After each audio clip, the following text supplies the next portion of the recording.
Hey everyone, Sam here. Thanks for joining me. I hope you're having a beautiful day wherever you are in the world.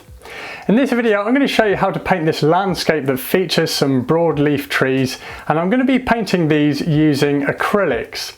So I'll give you some tips on painting trees and mixing some of those colours. Without further ado, we'll get straight into the video and I hope you enjoy it. I'm painting on a 10" by 12" linen panel, and this is a medium weave linen that's primed with a clear gesso. So we're getting the colour of the actual linen underneath, and I thought this would be nice to paint on. It's a nice light tone. Now what I'm doing here is I'm sketching out my composition with burnt sienna, just mixed with a little water. And I'm actually going to use the burnt sienna as well to form a bit of an underpainting around the elements within the scene, so I'm using thick brush marks here. The colours I'm using includes titanium white, burnt sienna, yellow ochre, cadmium yellow, cadmium red light, alizarin crimson, ultramarine blue and phthalo green. So just like with my oil paintings, I always start by painting in the shadows and dark values first. So the value is how light or dark your subject is, and we'll find our darkest darks and our lightest lights in the foreground. Then as landforms recede, darks are not as dark and lights are not as light. Now trees are generally some of the darkest values to be found in the landscape, so from the get-go I'm just thinking of the trees as masses, and I'm blocking in some dark value colour, mainly a mix of ultramarine blue with yellow ochre and a little bit of burnt sienna. So I'm not worried about detail at all, and in general this painting is relatively loose with a little bit of detail added at the end, so that's going to keep a nice vibrancy and vitality to the painting. Trees are certainly easier to paint if there's some shadows in them, and in this case the tree is about 3/4 in shadow and 1/4 with highlights and halftones. Now even though the cloud shadows here are light in value, I've included those in my shadows and have blocked those in first as well, and this was using a combination of ultramarine blue with a little burnt sienna, a little alizarin crimson and titanium white. The next thing I'm doing is I'm marking in the cloud highlights, and this is a mix of titanium white with some burnt sienna. And then I use my shadow mix to go back over the clouds, also to mix in some of those colours a little bit. The thing with acrylics is they dry quickly, and I found this to be the case, certainly when I'm applying the colour here, that it was drying extremely quickly. So I've gone for a more kind of expressive brush mark look, where the colours even don't appear to be completely blended. So I wanted that kind of loose effect, and I think it works quite well. So moving on to the sky, this is a mix of ultramarine blue with a little phthalo green and some titanium white. I'm applying the paint here with a number 5 Shiraz long flat made by Rosemary & Co. So these are synthetic bristles and they've got a nice spring within them as well. So really nice to create some expressive brush marks. Next I'm painting the grass here in the foreground, and I'm using a varying combination of yellow ochre with cadmium yellow, ultramarine blue. That's forming the base of my green. There's also titanium white to make the value lighter. It also helps to desaturate the green because we need to make sure that the green in this grass isn't overly saturated. Then I can shift the hue of the colour by mixing in some phthalo green. Now the other thing I need to do is to balance out the green so it's not looking garish or neon, so it needs a red element within it. And this is because red is the complementary colour opposite to green on the colour wheel. So I've mixed in a little bit of alizarin crimson. Another point to note is that I'm using broken colour, and this means that I haven't mixed the colours together thoroughly. So you can see some of the individual hues of the colour coming through my brushwork, and it's adding interest overall to the colours and also breaking up the monotony of the green. Now at the time that I took my reference photo for this scene that I'm painting, it was around November or maybe early December, i.e. spring, but because this is in New Zealand it's in the southern hemisphere, so the seasons are in reverse. But in this particular area, which is around Queenstown, it's been planted with lots of European trees, including this Lombardy poplar, which is the main feature of this painting. The tree in the background is a black poplar, and I've created the composition to form a steelyard composition where this large poplar here is the main object within the painting, the main kind of focal area, but it's counterbalanced by that black poplar. So overall the painting implies balance, and that's what's known as a steelyard composition. This is a composition that was used a lot by the great artist Edgar Payne, so I'd definitely check out his work to see some examples. Now what I'm doing with this tree here was painting some halftones and a few of the highlights. Now in general, tree foliage is darker than grass, but I've found that in spring, in some tree species such as willows and poplars, the value of the foliage is often only a little bit darker than the grass. But then as the seasons progress and it turns into summer, the value of the foliage gets much darker.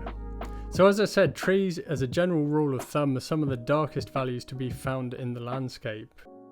Now in painting these shadows and halftones within the trees, I've generally used the same green mix as I did for the grass. There's just less titanium white in the mix and perhaps a bit more yellow ochre and ultramarine blue.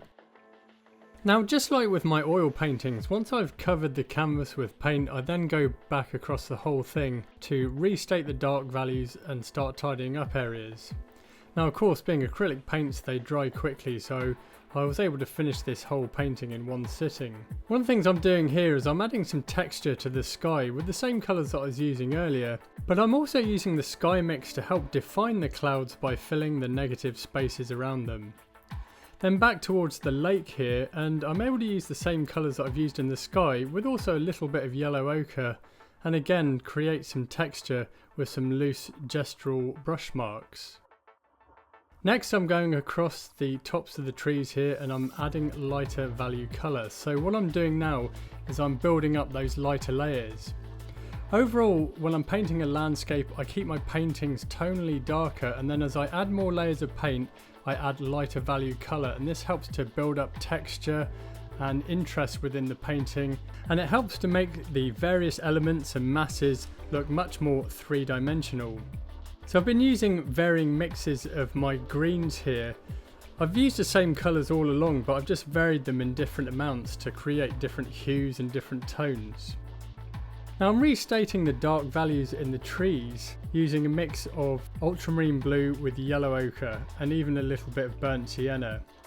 You can see now that as I'm adding another layer here, it's becoming darker, as many parts of the tree's canopy here is in deep shadow. It's also casting a quite strong shadow across the grass, although I need to keep in mind that the grass is lighter in value, so I did make that shadow lighter in value later on in the painting.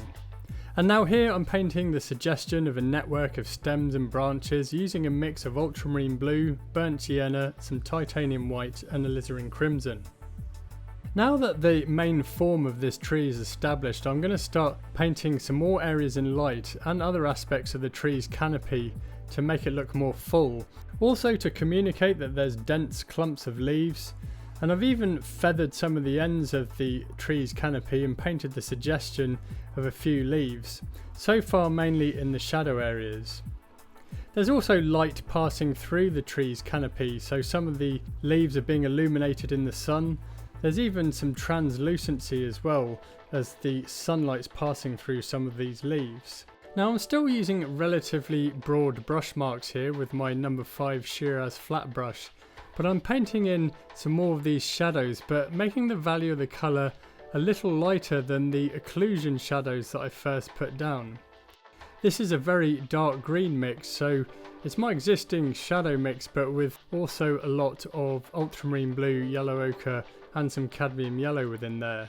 And now I'm starting to paint the suggestion of stems and branches within this poplar that's in the background, and I'm using a number 0 Shiraz rigger brush, also made by Rosemary & Co.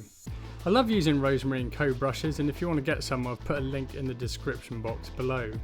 Now what I'm doing here is I'm starting to break up the mass of this tree and add more detail and interest to it, especially by painting things like sky holes, which is a really great effect that you can do when painting trees, whether you're painting with acrylics or painting in oils. So it's just my sky mix here, and I'm just punching a few holes within the tree's canopy. It makes the tree look much more realistic. Next, I'm starting to further build out the tree canopy by adding lighter layers of paint, so these are the areas of the leaves that are in the full sunlight. So it's still the same colours that I've used for the green mixes in this tree so far. So a mix of yellow ochre, cadmium yellow, ultramarine blue and titanium white as the base of my green, and then some phthalo green for those more grass green tones within the tree, and then some alizarin crimson just to knock back the green, add a red element to it. And it also just makes the greens look more organic and natural. But in this particular green mix there's less ultramarine blue and a lot more cadmium yellow and titanium white, as the value is much lighter.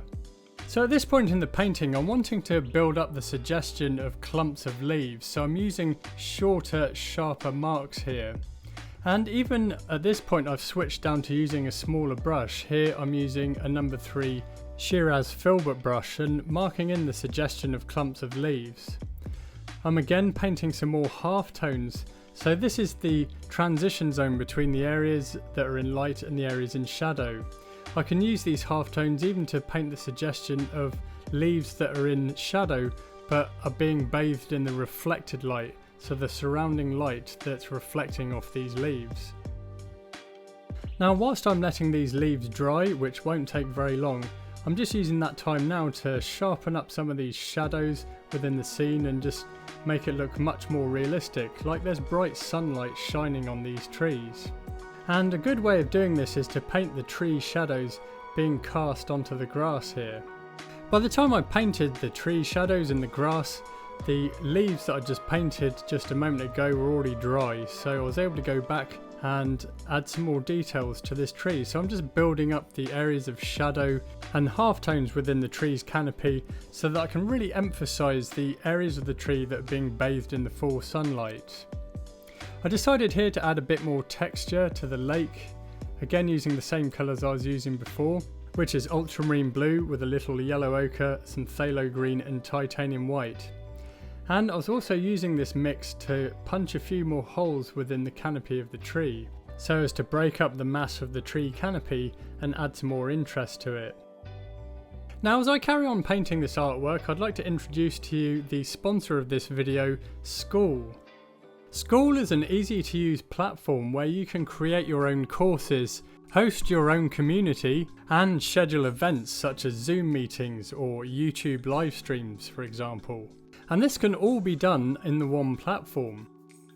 With SKOOL you can earn a living by bringing people together and collaborating on shared goals and interests. Create coaching programs, memberships or online courses. Also create your own community and schedule live events such as Zoom meetings, all on the one platform. Now I've been using SKOOL myself and I absolutely love this platform. I use SKOOL to create an online art school. Now I think SKOOL is really easy to use, and one of the main features that I love is the classroom section here. So this is where you can use it to create your own courses. And what I've done is I've used it to host all my full painting tutorial videos, and I've categorized them into things such as landscapes, painting seascapes, painting mountains. I'm also going to be creating a beginner's course which I'll be adding to the classroom section. Another great feature of SKOOL is the community section, so this is where you can ask questions, share your artwork and chat with other like-minded members within the group. I also host live Zoom meetings where we do live Q&As and painting critiques, and also painting live streams. And this can be found in the calendar section. You can set your own prices for your community, and one of the best things about SKOOL is that it's so easy to use, not only from a creator's perspective but also as a user. Now if you'd like to create your own community on SKOOL, then SKOOL is offering a 14-day free trial. Just use my link in the description box below. And if you'd like to join my online art school and learn about painting landscapes, seascapes, mountains, trees, still lifes and a whole lot more, then I've put the link in the description box below. We have a vibrant community at my online art school that's really helpful and supportive, and I'm also doing live Zoom meetings for questions and answers, painting critiques, and I'm doing painting live streams. So it's everything you need to take your painting to the next level. So I hope you'll come and join me at my online art school. I've put the link in the description box below. Now back to the painting, and I'm adding more layers to this Lombardy poplar tree here. So combinations of half tones and areas in full light. Now I painted some shimmering effects on some of these leaves that are in the full sunlight, and for this I used a really light mix of cadmium yellow with titanium white and a small amount of phthalo green. And I applied the paint here with a number 0 Shiraz pointed round brush. Now normally I would save my lightest values until right the very end of the painting, but after I'd painted those highlights and I'd taken a step back and looked at the painting a little bit, I realised that a lot of the halftones and reflected light that I've painted in the side of the tree's canopy had dried darker than the paint that I initially put down, and I momentarily forgot this problem that you can have with acrylic paints, and it's something to consider that the colours dry darker than when the paint is wet. So to get around this problem, you need to consider that the colours do dry darker, so it's very often the case that you'll need to mix some lighter value colour, allowing for the fact that those colours will dry darker. So in this case I mixed in some much lighter colour paint. Again, it's still those same colours that I've used for the greens, but in varying amounts, so creating some lighter halftones and then building up more detail within the side of the tree's canopy.